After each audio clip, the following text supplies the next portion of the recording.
dan juga manusia. Nah, tadi sedikit pendahuluan tentang pada pengertian atau definisi ekonomi digital. Nah, ekonomi digital ini adalah konsep ekonomi yang menggunakan teknologi digital sebagai elemen kunci dalam proses produksi, distribusi, dan juga konsumsi barang dan jasa. Nah, ekonomi digital itu adalah sebutan bagi penggunaan internet, kecerdasan buatan atau artificial intelligence dan teknologi canggih lainnya untuk seluruh kegiatan perdagangan.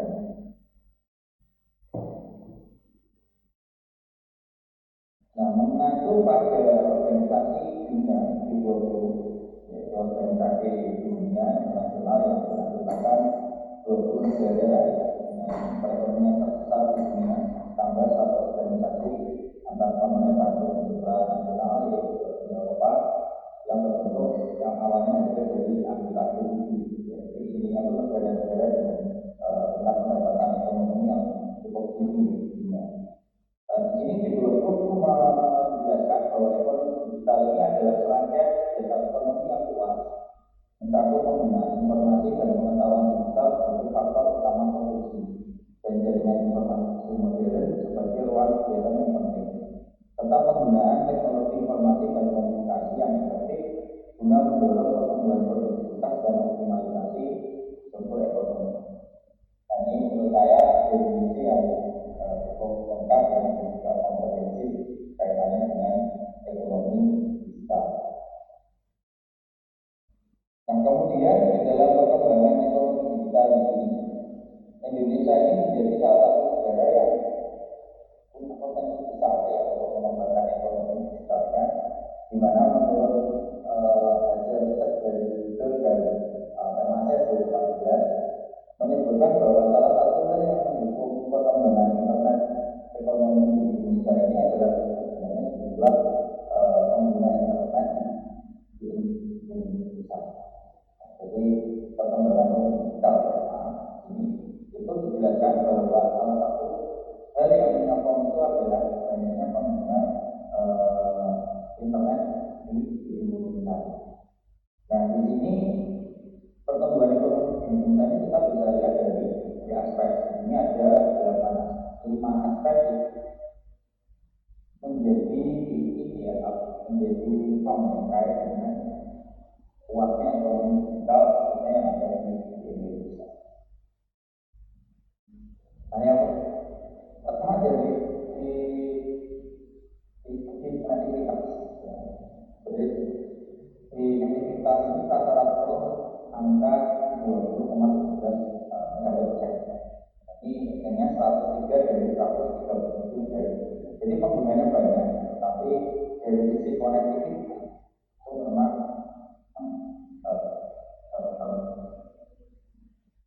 sangat jauh. Bahkan kita masih jauh kan di Asia Tenggara ya, di ASEAN itu kita masih kalah dengan Kamboja yang berdasarkan hasil dari Civitas Global Index di Februari 2023. Bahkan Kamboja itu selisihnya teman kecepatan untuk internet mobil itu di angka 21 sekian Mbps, ya, jadi selisih 1 Mbps dengan Indonesia. Jadi Indonesia ini kan rendah di ASEAN. Nah, kecepatan ini akhirnya membuat Indonesia bisa memikirkan gelar kontribusi ya kontribusi di kawasan Asia Tenggara. Nah, kita masih berada pada urutan terakhir sebagai negara tetangga. Karena kayak Singapura sampai ke 24 Mbps.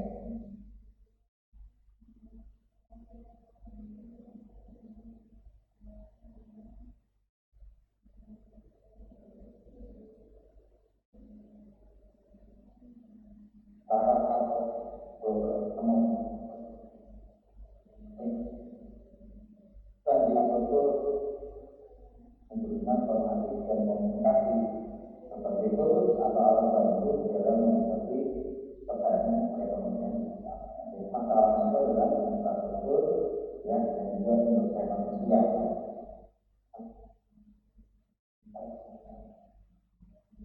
untuk mengoperasikan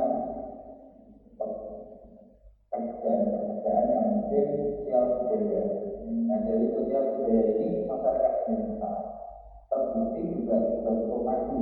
Nah, kaitannya dengan hasil survei dari worldbank.org ya, Indonesia itu mengalami peningkatan pengguna internet yang cukup tajam dan signifikan mengikuti perkembangan teknologi dunia. Nah, ini menjadi parameter salah satunya pertumbuhan ekonomi nasional.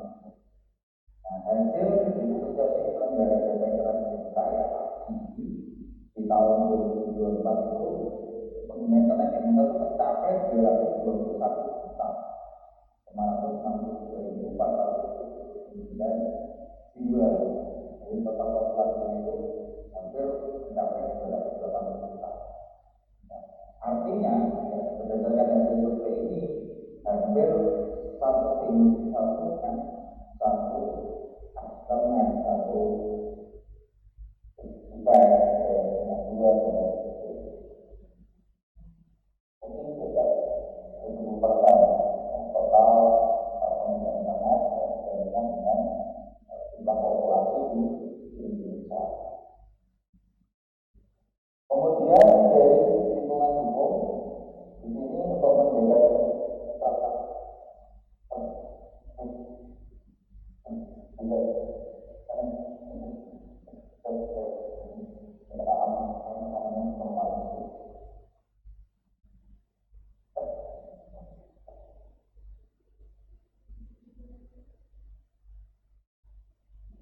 untuk mengimbangi kesiapan infrastruktur strategis untuk meminimalisir dampak negatif dari jaringan internet di Indonesia.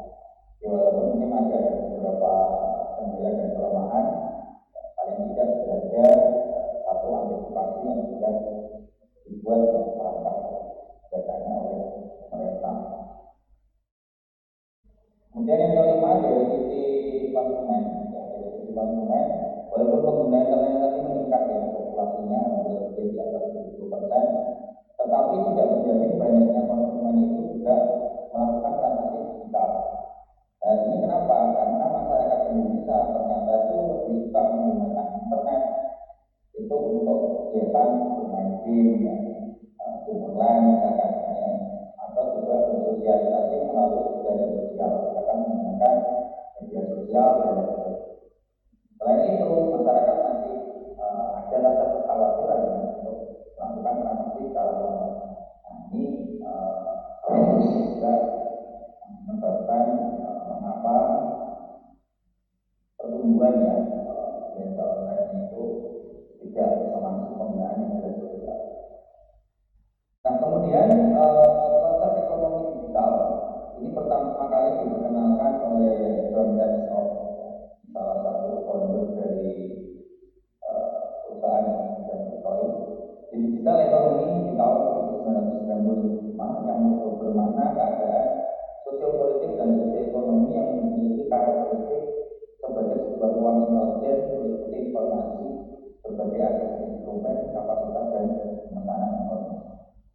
Nah, dalam perkembangan lanjutan ini, ekonomi digital ini jadi new phenomenon, jadi fenomena baru yang memiliki peran strategis di dalam perkembangan ekonomi global. Nah, argumentasi ini bisa dicermati kalau kita melihat dari data report dari berbagai dan kelompok ekonomi yang berjudul digital spillover.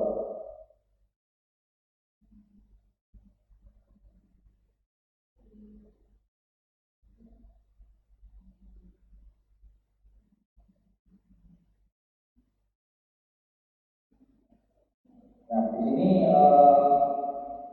dalam perkembangannya ya menjadi fenomena baru di mana aset ekonomi dunia itu sudah mencapai 11,5 triliun dolar ya, dolar, atau kalau kisarannya itu bisa mencapai 15,5% dari GDP dunia.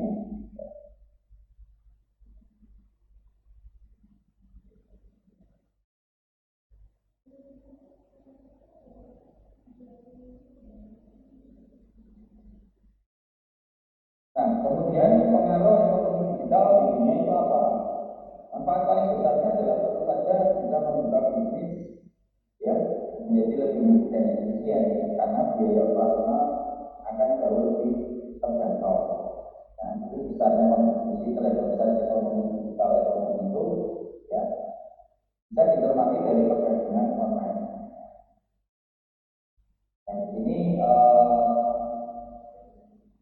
kita bisa melihat bahwa perdagangan online yang melalui digital ekonomi itu bisa mengubah landscape ekonomi dunia sebagai wajah baru ekonomi global, di mana pada acuan laporan dari McKinsey di lembaga internasional yang memang khusus menangani terkait data-data keuangan dan survei keuangan finansial, mereka mengatakan bahwa perdagangan online itu memiliki dampak di 4 area.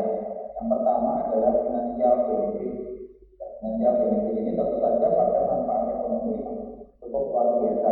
Contohnya Indonesia ini sekarang jadi big market untuk e-commerce di Asia Tenggara. Yang karena jumlah penduduk kita juga termasuk paling besar ya, paling besar di dunia. Kemudian yang kedua adalah job creation. Job creation ini artinya diperkirakan akan ada 26 juta pekerjaan baru akibat dari adanya ekonomi digital ini yang kebanyakan dipengaruhi oleh perkembangan usaha mikro, kecil, dan menengah atau UKM. Dan yang ketiga, buyer benefit. Jadi kita bisa melihat harga-harga di marketplace e-commerce itu biasanya lebih murah dari offline karena mereka memotong jalur distribusi ya. Kalau kita mungkin di penggunaan pemasarannya konsep lama itu ya ada dari bahan baku dan jelas manufaktur kemudian dijual ke agen dosis besar sampai pada retailer baru kepada end user.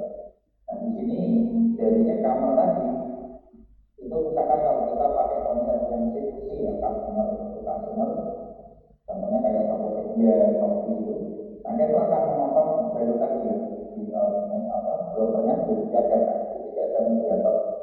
Mediatornya ya platform tadi, platform yang mungkin secara keuntungan mereka tidak mengambil terlalu banyak, ya, sebagai penyelenggara sistem tadi. Kemudian yang keempat adalah social equality. Ekonomi digital berdampak pada kesetaraan gender dan juga inklusi layanan keuangan, pemerataan pertumbuhan dan masalah sosial lain. Nah, yang mungkin dulu kita pinjam uang misalkan harus melalui bank, sekarang dengan adanya digital ekonomi, kita bisa meminjam menggunakan pinjaman online. Tentu saja yang disarankan adalah yang resmi atau legal ya, dilindungi oleh OJK. Itu salah satu contohnya. Akhirnya setiap orang punya kesetaraan di dalam mengakses benefit dari keuangan, terutama di dalam ekonomi digital. Kemudian faktor prioritas dalam ekonomi digital melalui G20 Digital Economy Task Force, kelompok kerjasama G20 ini menerapkan prinsip utama di dalam pembangunan kerjasama dalam digital ekonomi. Nah, masing-masing negara ini akan sharing pengetahuan informasi terkait juga dengan sinergi di berbagai sektor ekonomi sosial, fleksibilitas, inklusivitas atau keterbukaan serta rasa saling percaya. Nah, faktor prioritas untuk mendukung pelaksanaan ekonomi digital itu yang pertama adalah memperkuat investasi pada teknologi informasi dan komunikasi sebagai loop atau jembatan penghubung ya aktivitas ekonomi antar negara.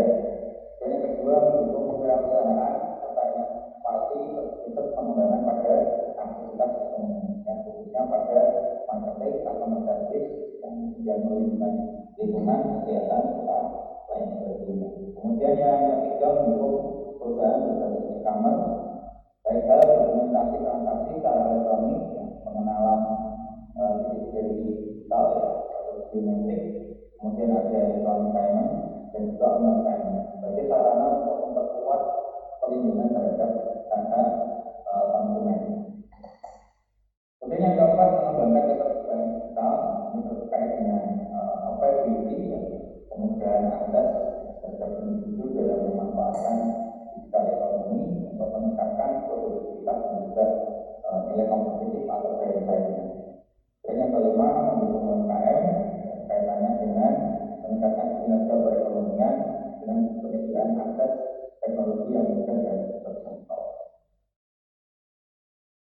Nah, kemudian di sini kita akan juga membandingkan kira-kira perbandingan antara out ekonomi dan juga in ekonomi. Nah, kalau kita melihat di dalam out ekonomi atau perekonomian lama itu, organisasi itu dihitung berdasarkan unit produksi. Jadi di organisasi berdasarkan unit produksi. Sedangkan yang ekonomi baru itu berdasarkan segmen pelanggannya.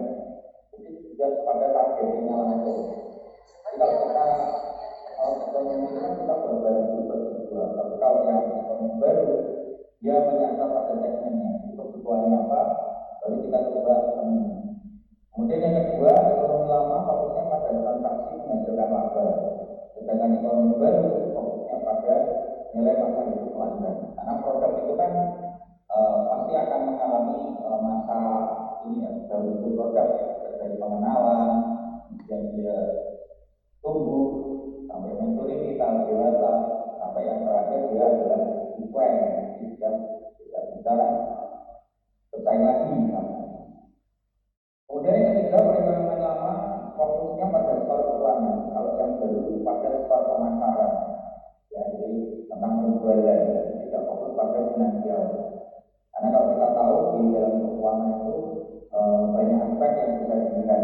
Tapi kalau di pemasaran, secara sederhananya ketika pemasarannya bagus, ya produk penjualannya juga meningkat, secara otomatis harusnya secara keuangan juga bagus. Ya. Kemudian yang keempat, untuk ekonomi lama itu fokusnya pada pemegang saham. Kemudian untuk yang perekonomian baru fokusnya pada stakeholder. Ya, stakeholder itu berarti semua pengaruh kepentingan dilibatkan. Ya karyawan, ya customer, ya juga pemegang saham. Itu kalau pemegang saham berarti fokusnya hanya pada orang-orang yang punya saham di situ. Jadi tidak berorientasi juga pada customer-nya juga. Itu cuma hanya fokus pada satu poin. Kemudian yang kelima, ekonomi lama berbagai pemasaran melakukan pemasaran. Sedangkan di ekonomi setiap orang pasti melakukan pemasaran.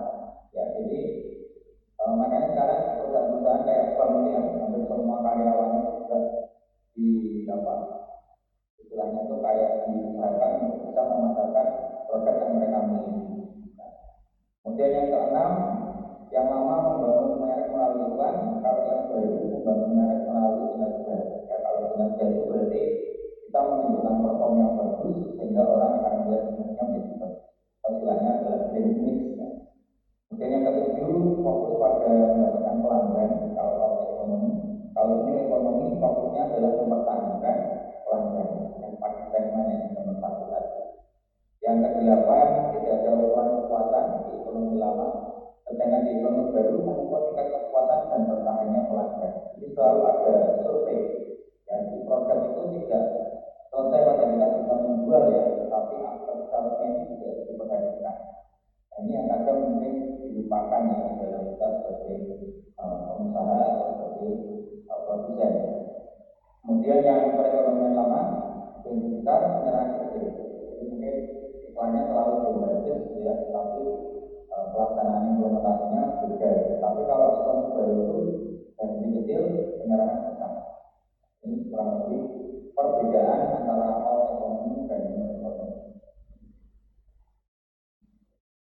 Dan yang terakhir, karakteristik ekonomi digital menurut John Textor terdapat 12 karakteristik ya.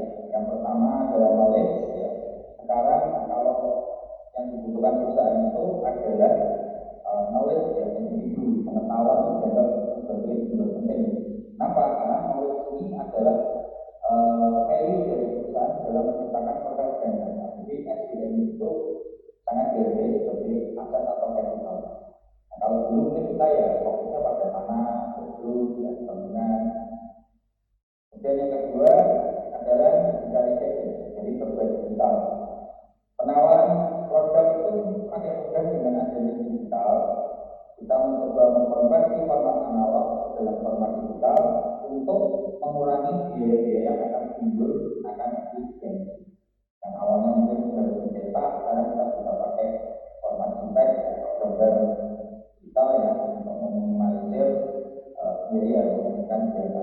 Kemudian yang ketiga, virtualization serba virtual, di mana bisnis sekarang itu membutuhkan aset yang sifatnya adalah virtual juga, ya sebagai perangkat sederhana untuk menjangkau seluruh calon customer atau pelanggannya. Jadi tidak selalu membutuhkan aset fisik semacam gedung atau alat produksi.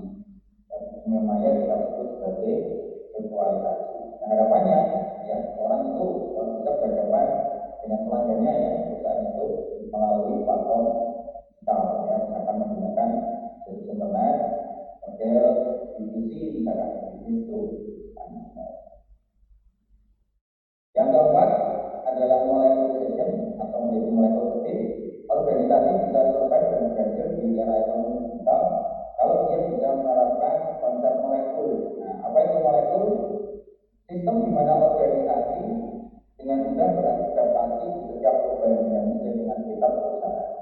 Jadi bukan yang hierarkis struktural ya, dan juga metrik yang kadang itu juga menghambat juga ketika yang ingin dicapai itu pada tujuannya, tapi caranya tetap menggunakan cara-cara yang mungkin tidak mengikuti perkembangan yang ada. Yang kelima, internal networking atau terintegrasi. Perusahaan sekarang itu tidak ada yang bekerja sendiri. Semua itu membutuhkan yang namanya proses penunjang atau supporting activity. Ya, misalkan kayak Apple gitu ya, bentuknya buat di Amerika, nanti misalkan untuk assembly-nya mungkin di China, nanti untuk distributor penjualannya mungkin di Malaysia atau di mana. Nah, ini kan saling terintegrasi. Jadi mereka tidak memfokuskan pada satu wilayah dan satu industri. Jadi misalkan kayak laptop itu kan macam-macam ya di satu hardware itu. Ya, ada softwarenya dari mana, kemudian nanti ada baterainya dari mana, kemudian ada chipnya dari mana, itu kan satu-satukan, tidak diproduksi di dalam satu tempat. Yang keenam adalah disintermediation ya, tanpa perantara.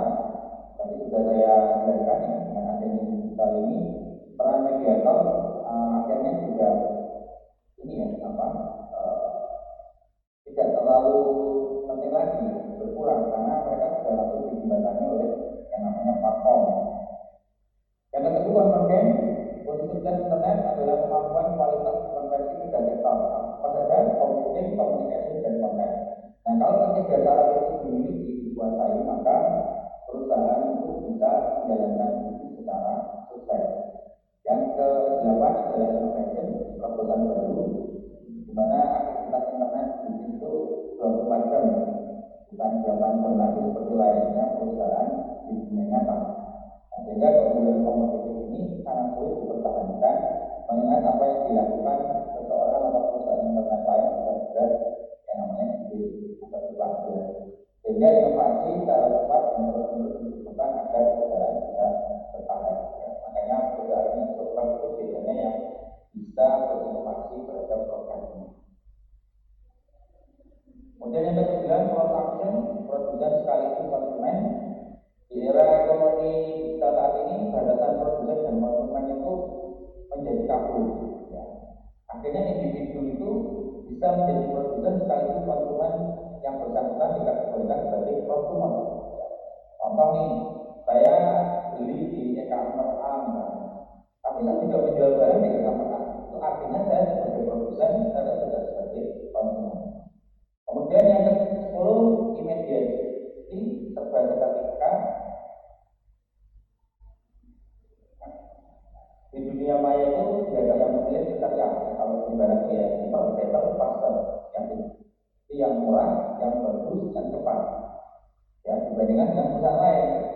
Mengingat apa? Visiting cost internet itu sangat mudah dan murah. Pelanggan terus mencari perusahaan yang memberikan benefit tertinggi baginya. Ini kita sebut sebagai serba seketika atau imediasi. Kemudian yang ke-11, globalization, mendunia. Esensi globalisasi ini adalah time and space-nya itu sudah ini ya, batas ruang waktunya itu sudah terlalu besar. Ya. Artinya sumber daya utamanya sudah tidak mengenal batasan geografis. Mungkin kalau dulu kita perjalanan ke negara lain itu membutuhkan waktu yang berbulan-bulan, gitu ya, bahkan bertahun-tahun. Tapi dengan adanya era globalisasi ini, itu bisa kita tempuh tanpa harus kita hadir ke sana, kita bisa berkomunikasi. Kemudian seorang kapitalis ini, ya, ini cenderung dia pasti akan cari tempat bisnis yang murah. pabrik, ya, kemudian karyawan, ya,